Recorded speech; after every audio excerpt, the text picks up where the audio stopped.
This is Nixon. Oh, here he goes! Oh, my goodness! They may not like the cold, He's taking it the distance! And Joe is going all the way! Touchdown! but they represent the green and gold. Love to Watson. Going deep, has a man. It's caught! Watson is in! Touchdown, Green Bay! Welcome to the West Coast Cheeseheads podcast.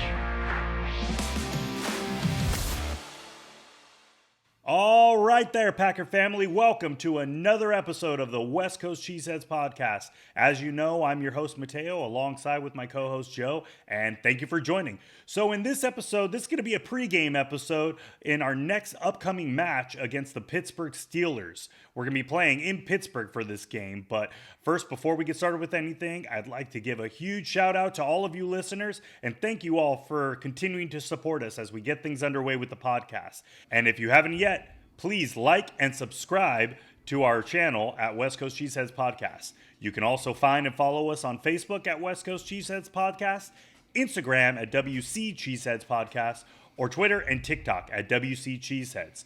We are here to provide you with all information, anything and everything Packer related. We may not like the cold, but certainly still rep the green and gold. So, Joe, how you feeling this week? Doing good, Mateo. Feeling a little under the weather right now, but excited for Packer football this weekend. We have a really tough matchup against the Pittsburgh Steelers. Really curious how we're going to play coming off a win this past weekend. So excited to get into this with you, and really excited to see how the Packers carry the momentum into this next weekend. Yeah.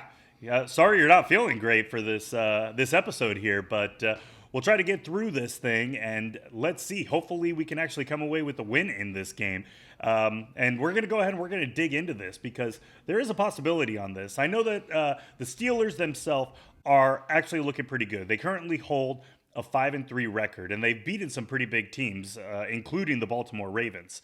But this match to me is actually kind of seeming a little even, and we'll go ahead and we'll dig into that. But first thing I want to dig into is today is Wednesday, November 8th, and the first injury report ended up coming out. And so key injuries that I'm seeing right now, looks like Jair made his way back onto the injury report. He actually didn't participate in the practice today, and so it's kind of concerning, but again, they might just be trying to rest him. It is still kind of early on. Let's see how the rest of the week ends up going. But other people that suffered injuries in last week's game, Josh Nijman was one of those, and he didn't participate, so that right there could be kind of concerning. In positive news, though, Christian Watson, who actually suffered an injury towards the end of last week's game, had a full participation. Alrighty then. And it's looking pretty good that we're going to have Christian Watson in this next game. Yeah, Christian Watson took a pretty bad lick at the end of the game last weekend, but good to see that he's back at practice, fully suited up, fully ready to go. He's going to be a big part of this offense going forward. We're going to need him out there if we intend to win any more games this season. I really expect him and Jordan Love to start opening up that passing duo a little bit more going forward. So really good to see that he's back practicing full. Yeah, and that's one thing I really do want to see. I want to see Love start making some more connections with Watson. Going into this season, we considered him to be our number one, but honestly, Love is really spreading the love. No pun intended.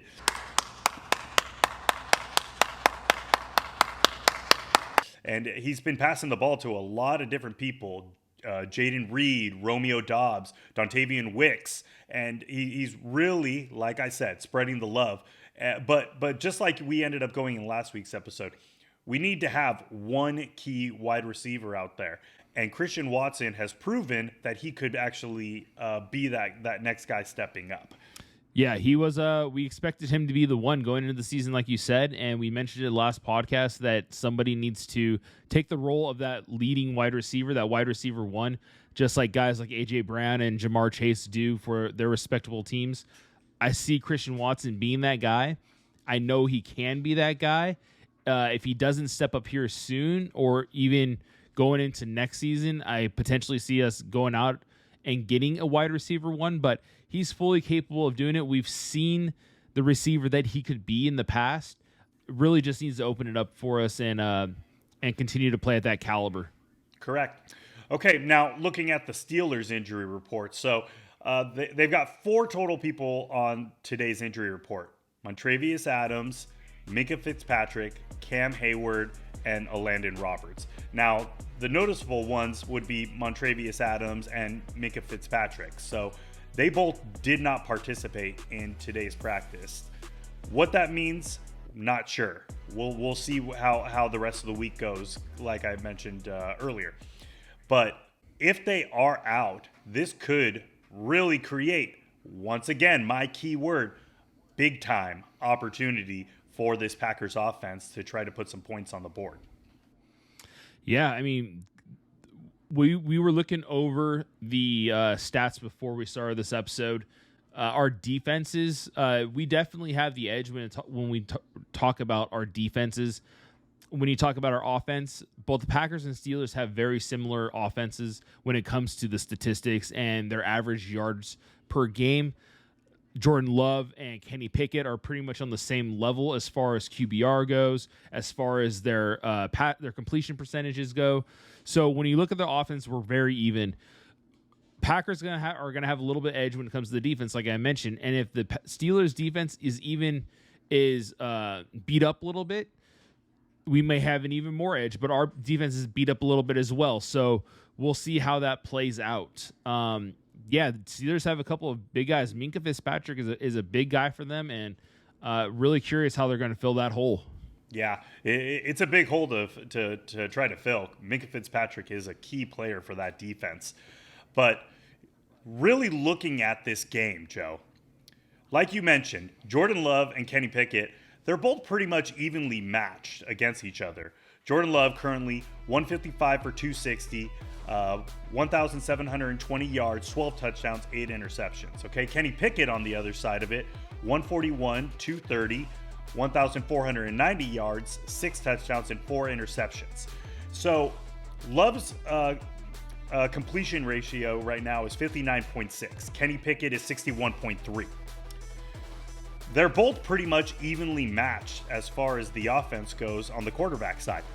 Rushing side of things, our leading rusher currently right now is A.J. Dillon. That's probably going to end up changing now that we've got Aaron Jones back. But looking at the rushing yards themselves too, they've got Najee Harris on that side, including Jalen Warren. So I'm looking at it and I'm seeing it looks pretty even on that side as well. The one thing that is definitely the big threat is receiving yards. They've got George Pickens on that side. George Pickens is a monster. And so our secondary is really going to have to step up and make sure that they've got coverage on him. But not to forget that they also have Deontay Johnson. Deontay Johnson can also be a pretty big threat when we concentrate too much on Pickens. Yeah, we just got done talking about having a guy in the receiving core that is your bona fide number one wide receiver one that the Packers are kind of lacking right now. You look at George Pickens, he is their bona fide number one wide receiver, and Kenny Pickett's number one target. You look at George Pickens' total targets, he's sitting at 58 for the season. Number 2 on that list is Deontay Johnson, sitting at 35. So George Pickens is obviously their biggest target, or the biggest threat to us on their offensive side, and for our defense to stop. Yeah, that's definitely the edge that they have over us. We do not have that. We have guys that are averaging 4 or 5 targets a game at most right now. So if we could get someone on George Pickens and clog that passing lane, if we could get someone to shut him down, we'll have a good chance of shutting down the entire offense, I imagine. So big time job for, hopefully Jair can get healthy and get ready for this weekend, because he'll definitely be on George Pickens the entire game. Really looking forward to seeing that matchup. Yeah, it's going to be fun to watch. But the one thing that the Steelers have on their side, theoretically, is that they show up when it matters against big teams, but then they don't show up against teams that aren't really that great. One of the games that they ended up losing was against Houston. Now, in all fairness, CJ Stroud's looking pretty good right now towards the back end of this season so far. But the beginning of the season, Houston really wasn't doing that great, and they ended up losing that game. So we are actually evenly matched in this game. The matchup predictor is calling it 40.2% to 59.5% in favor of the Steelers. But I'm just not seeing it. I actually do see that we can pull off the upset and go into Pittsburgh, and we can actually win this game. And, I'm going to go ahead and I'm going to throw out a projection for you right now. I do think this is going to be a low-scoring game, but I think that we could pull this thing off, and I think that we're going to end up winning this thing 17-10. We're getting into predictions already, huh? Yeah. I want to go ahead and just throw it on out there. Yeah, well, I'm looking at the Steelers' schedule, and their losses have come against good teams. Call it what it is. The 49ers at the beginning of the season were one of the most dominant teams in the league. They lost to them. Jaguars are a great team. They're sitting at 6-2 and on top of the AFC South. They're a good team. They lost to them. Texans are sitting at 4-4. Like you said, CJ Stroud has been playing great this season. That's a respectable loss, I think. So their losses have come against solid teams. But like you had mentioned, they have some big wins. They beat Baltimore, who's one of the juggernauts of this league. Baltimore is a solid team. They came away with a win 17-10 against them. They beat the Cleveland Browns, who have an amazing defense. They got past those guys and were able to win that game 26-22. So the Steelers, when you look at the stats and you look at the Packers stats, we're pretty much even. If you on paper, we're pretty much an even team. Packers a little bit of a edge because we have a better defense. But like you said, the Steelers have played some good teams, and the fact that they're sitting at 5-3 with this schedule already, that's pretty impressive, I think, and it bodes to why their stats are similar to the Packers. They're playing some good defenses. They're playing some good offenses, so the stats could be skewed a little bit. So if we're getting into predictions already, I honestly think the Steelers are just a better team than the Packers. I think they've played better teams, or they've played better opponents. They've stepped up to the plate more often than the Packers have. I don't see the Packers getting by the Steelers, and I see this being a 21-10 Steelers victory. Wow, so you actually think they're going to lose pretty bad, too. 11 points. Yeah, we'll have some. We'll at least put up some points. Hopefully they'll be first half points, huh? Not the way we've been playing. We did score a touchdown in the first half last game, but that's few and far between. So we'll see if we can actually put some points up on the board in the first half this game. That we will. All right, listeners. Well, that does it for this episode. Thank you all again so much for joining. We truly appreciate it. And again, if you haven't yet, please like and subscribe to our YouTube channel, West Coast Cheeseheads Podcast. You can find and follow us on Facebook at West Coast Cheeseheads Podcast, Instagram at WC Cheeseheads Podcast, or Twitter and TikTok at WC Cheeseheads. We truly appreciate it and thank each of you for joining us on the West Coast Cheeseheads Podcast. We may not like the cold, but certainly still rep the green and gold. Go Pack Go. Have a great week.